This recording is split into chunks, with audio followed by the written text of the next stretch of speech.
Hi, and welcome to our second podcast. A few things have changed. We look a little more professional. Look at matching shirts. Thank you, Jess. New backdrop. So a few things are changing.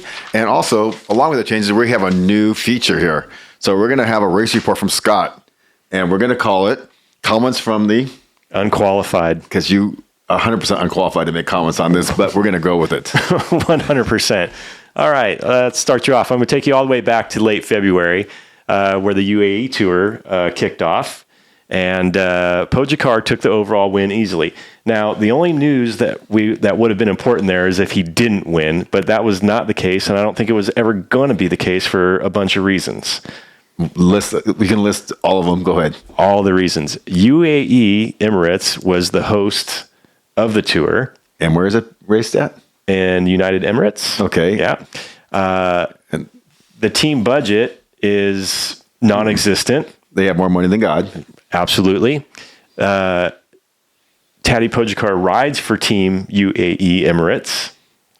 And the bikes, Conlago bikes that the team rides are now owned 52% by UAE Emirates. Yes. Exactly. So needless to say, he rode away and made his sponsors very proud. Yeah.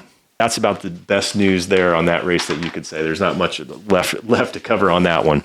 Now we're going to bring it up to March 1st, where European racing started for real. This was a one-day race, Umloop Nieuwsblad, and a few things. That's easy for you to say. Yeah. Can you do that one more time? Umloop Nieuwsblad. Good job. Yeah. A few things to report from this race. First one, Wout van Aert. Wout van Aert showed up early season and did not show up in his usual form that we expect to see him in early season racing, but he did show up in a dad bod. He did. He had a pace for 2 extra, it looks like, this off season. Yeah. This is not what we expect from him, but no. However, we did expect big things out of Jasper Philipsen too, one of the tour's quickest sprinters. And he probably would have won the race had he not thrown his bike for the win with probably about 100 feet to go. He looks like he ran out of gas and just went for the bike throw. Yeah. I guess when all else fails, throw the bike. It was a long bike throw. Yeah. So he was pedaled by a relatively unknown from Team Uno X. And I would tell you his name, but I can't pronounce it. And even if I did, you wouldn't know it anyways. So yeah, and I don't think you'll be hearing too much from him. I've looked at his Palmares. There's not a lot on there. This is it. But if he does win another race, I promise that we will learn how to pronounce your name by the next time we do this. We'll give it our best shot. Let's move on to the following day, which was Brussels-Kern, KBK. This was the day for Jasper Philipsen, and he redeemed himself. There wasn't much to talk about as far as the race goes. It was about as boring as watching ants fight over a crumb. But he did get the win, and that was pretty good. Now, and the only excitement was he going to sprint straight? He did sprint straight. He did not deviate, which was a big goal for him. That's very hard to do for Jasper Philipsen, apparently. He's Jasper the disaster for a reason. No doubt. This race often might be a fortune teller for later in the season. This race, Brussels-Kern, uses a lot of the same roads that Flanders does, a lot of the same cobbled sections. So you get a little bit of a glimpse into what might be the future a little bit further into the spring classics. Without all the other big guys being there, though. That's a major factor. The level of talent at KBK versus the level of talent that'll be at Flanders. Right. All right, let's talk about the only race that we really care about this far in the season. All right. Let's move on. Strade Bianche, one-day race, 132 miles long with 13,000 feet of climbing over roads and white gravel sections through the hills of Tuscany. There wasn't a whole lot of players in this one. The odds-on favorites were Tom Pidcock from Team Grenadiers and Tadje Pogačar from Team UAE Emirates. Once again, the strong men come to the top. The breakaway was never really a threat. No. They stayed out. They kept him on a leash, maybe about a minute and a half away. So there was some good TV time for those guys, but they were never a threat. It was fun to watch them while you're looking at the beautiful countrysides of Tuscany, which I would love to be there right now. It was a beautiful sunny day, so it was beautiful to watch. Yeah. with about 78 kilometers to go, that's where the Pogačar show started. Yes. And he lit it up, and he attacked out of the peloton up to the breakaway, and there was only one other guy that could go with him, and that was Tom Pidcock at that time. So those two battled it out, made their way to the front, and it was just about ready to get started. I have one comment, though. Did you ever see a peloton more happy to see people leave? I will tell you, I have never been so happy when I didn't have the fitness that when I got dropped and I could finally sit up. This is the whole peloton setup. The whole peloton with 78K to go decided, fantastic. Pogačar and Pidcock are gone. We can set up and soft pedal in the rest of the day. Soft pedal's a little strong, but they did not want to be around him at all. Nobody was willing to go with that speed, with that power, which 608. Well, let's talk about the 608, what it is after you talk about how that happened. 608, we'll get there. A little bit further into the race, Pogačar took a questionable line through a turn. And when I say questionable, that means a lot because I take questionable turns at best. I will chop wheels. Yeah, but you usually have no idea what you're doing. 100% true. And you could see Pidcock, who was one of the best descenders, line up properly to the outside. And Tadje, for some reason, decided to take the inside line, and it didn't work out well for him. It did not work out well. He lost both front and rear tires simultaneously, hit the deck, slid off the dirt, and yeeted himself into a ditch. Got up full of prickle bushes, too, because he said he had a bunch of prickles. I literally thought he had ripped the rainbow stripes off his shorts at one point because they had rolled up so high on his thigh. Nothing but road rash. Jumps out of the bushes, gets back on the bike, and I think it was... Well, then he had to switch bikes because that bike was broken. Yes. Catches Pidcock. Now, I think Pidcock did make a mistake here. I think... It was a gentleman thing to do. It was a gentleman thing to do. He did sit up, but I think that you give Pogačar far too much to think that he was going to that he was going to be able to hold him off. I would have attacked... I would have attacked with everything I had and tried to held the guy off. Okay, if you do that and you win, you'll never live it down. But you won Strade Bianchi. You won, in the results, you'll have it. Yes. But the other thing is okay, the worst part where you tried and then you get caught, that's even worse. Well, either way, he would have gotten caught. Either way, it didn't work out for Tom Pidcock because Tadje ended up winning that race with a minute 24 over an easy minute 24. He kind of rolled that in. And let's talk about a little bit. He did 608 watts for a full minute. That's insane power. Yes, so that's why Tom ended up riding by himself. Yeah. So that pretty much wraps up the race report for this podcast. I did want to do some comparisons here. So over the last weekend, we went up to Solvang, California, and we participated in a large century ride. Yep, it was really fun. Yeah. So interesting numbers here that I'd like to share. So we're gonna compare Strade Bianchi to the Solvang Century, and I'll compare Tadje Pogačar's results with mine. So Strade Bianchi 132 miles, Solvang 104. So there's a 28-mile difference there in favor of Pogačar. 13,000 feet of climbing at Strade Bianchi, and at Solvang I did 4,700 feet. So difference of about 8,300 feet there. Tadje Pogačar finished in 5 hours, 13 minutes, and I finished in 5 hours, 21 minutes.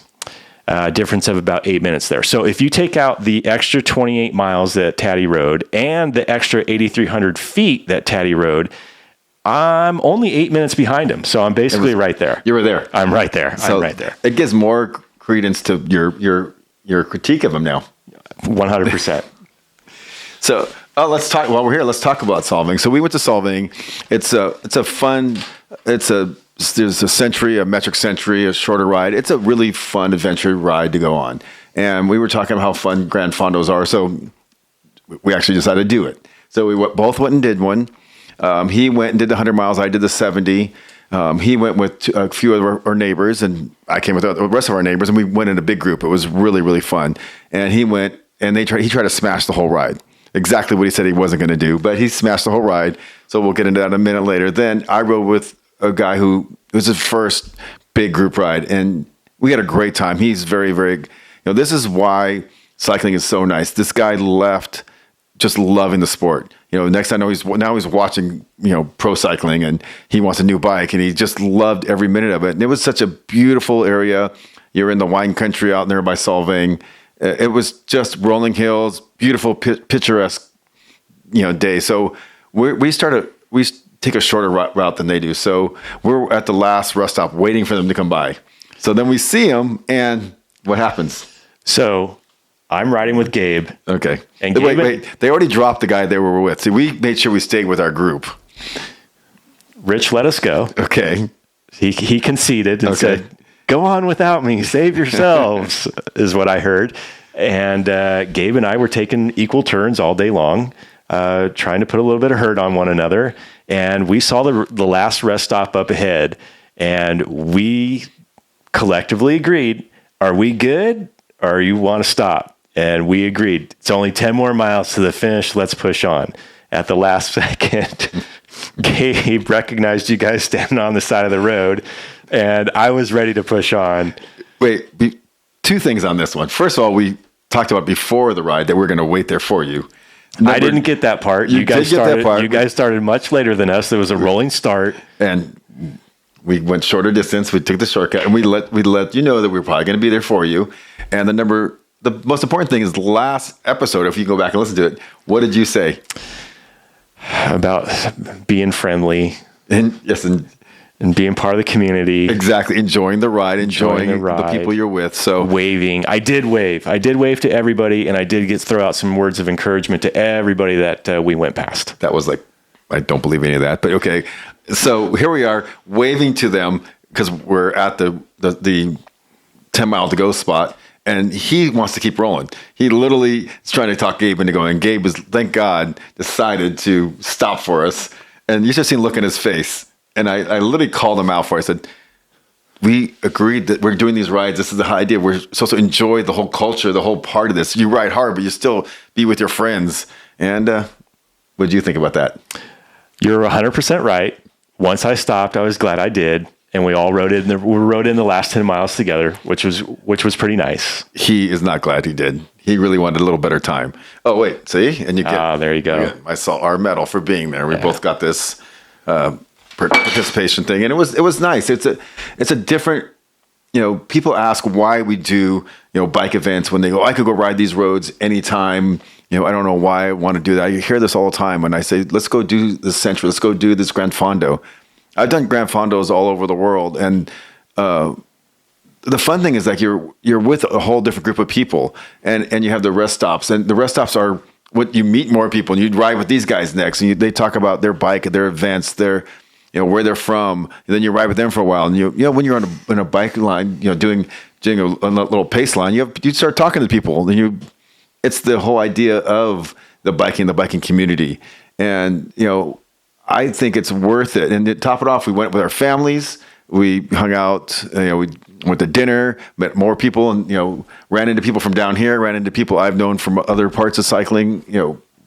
Over the years, it was a great event, and it's beautiful. I mean, because you ride, your local rides all the time. I mean, we could all go to Solvang and kind of map it out and do the ride, but it wouldn't be the same. You're not having all these people to ride with, and the stuff that you see. Everything at a Grand Fondo, you see the guy with the tri bike, with the bars up this high, and the lady with the trying to ride it on her, like, I don't know what those bikes are, like a cross bike kind of road thing, and then guys on e-bikes. I did see it all. We started. It was a rolling start, so we rolled out about 7:45. And going across the first sections, I saw it all. I saw people on beach cruisers.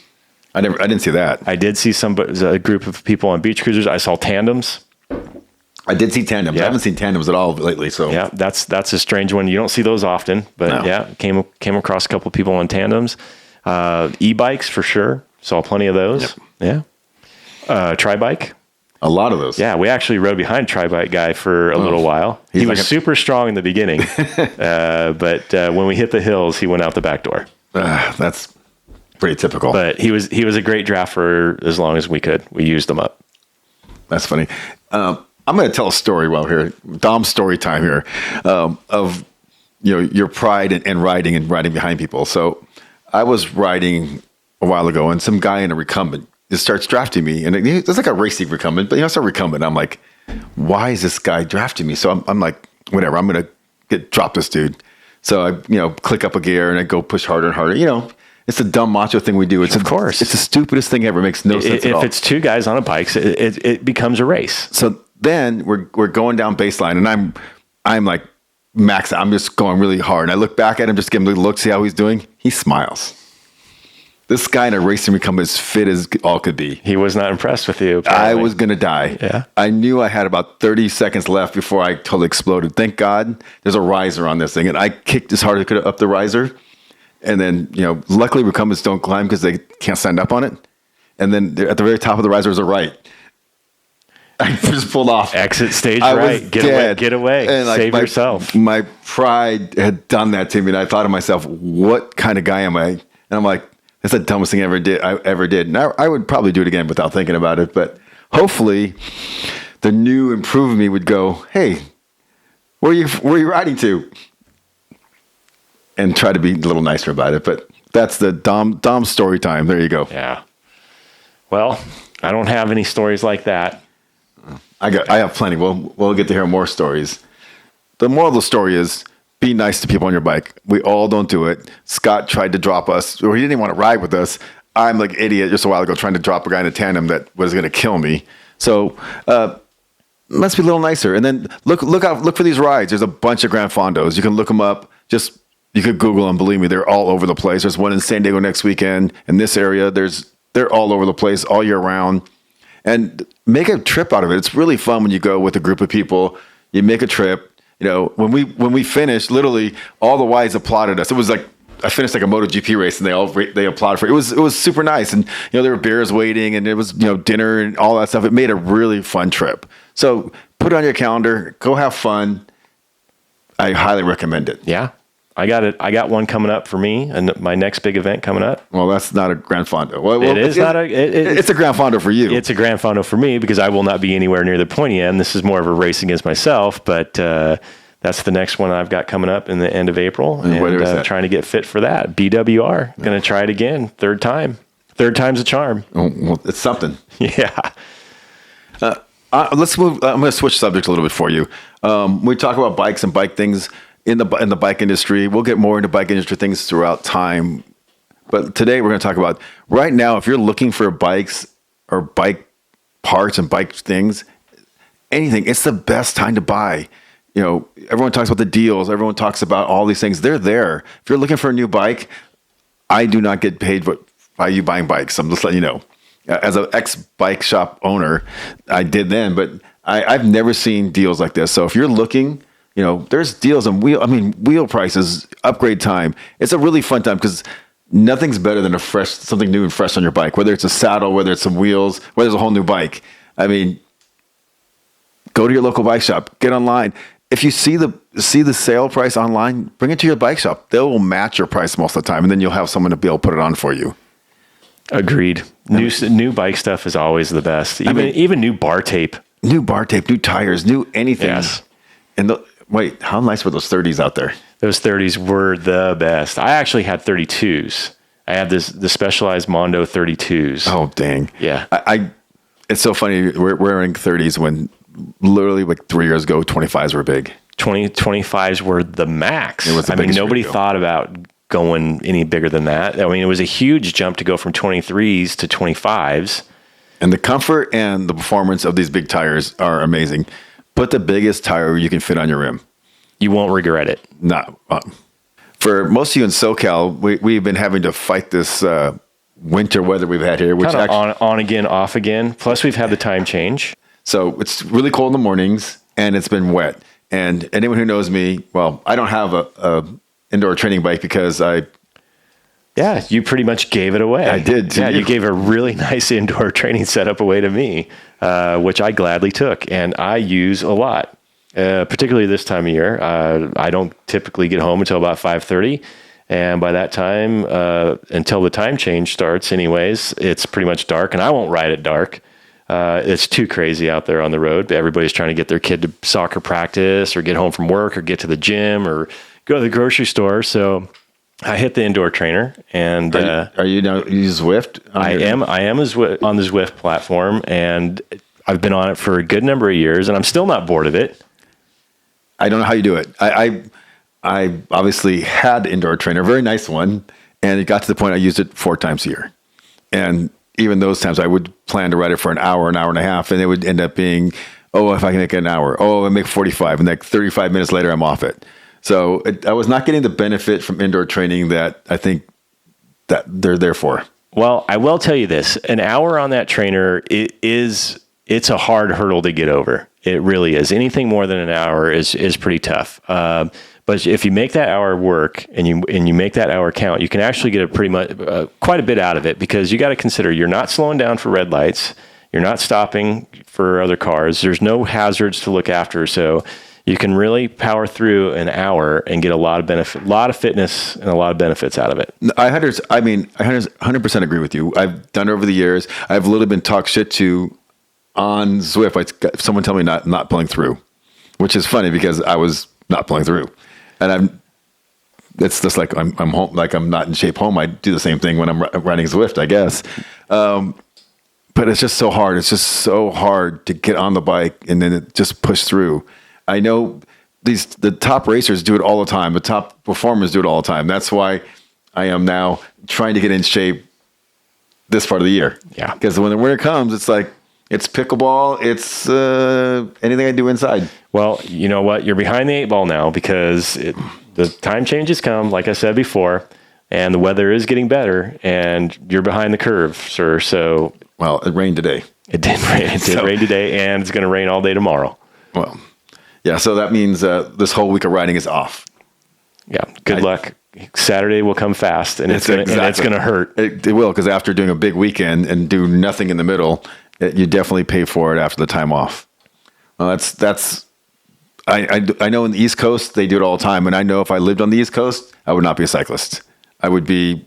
I don't know how I would do it, because their whole winter of all you can't go 6 months and not ride and still do it. So I don't know how you East Coast guys do it.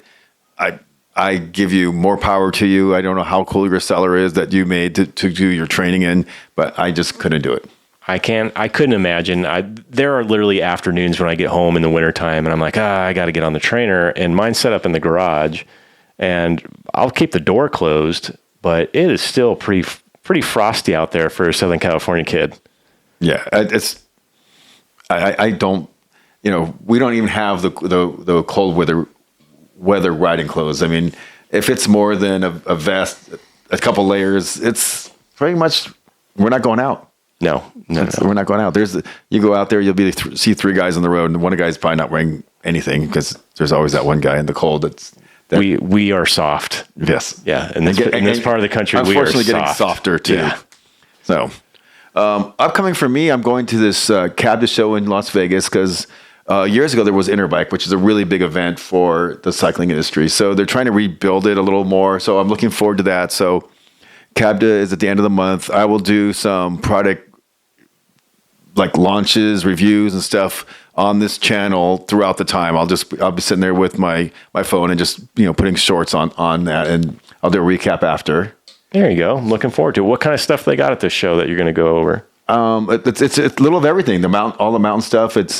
I don't know exactly what's going on. It's not as many manufacturers I'd like to be there, but it's kind of a wait and see thing. Unfortunately, with the way the industry is, not as many manufacturers are out there as we'd like to. But I feel this, if I give it support, more and more people give it support, it hopefully will grow into the big thing that Interbike was.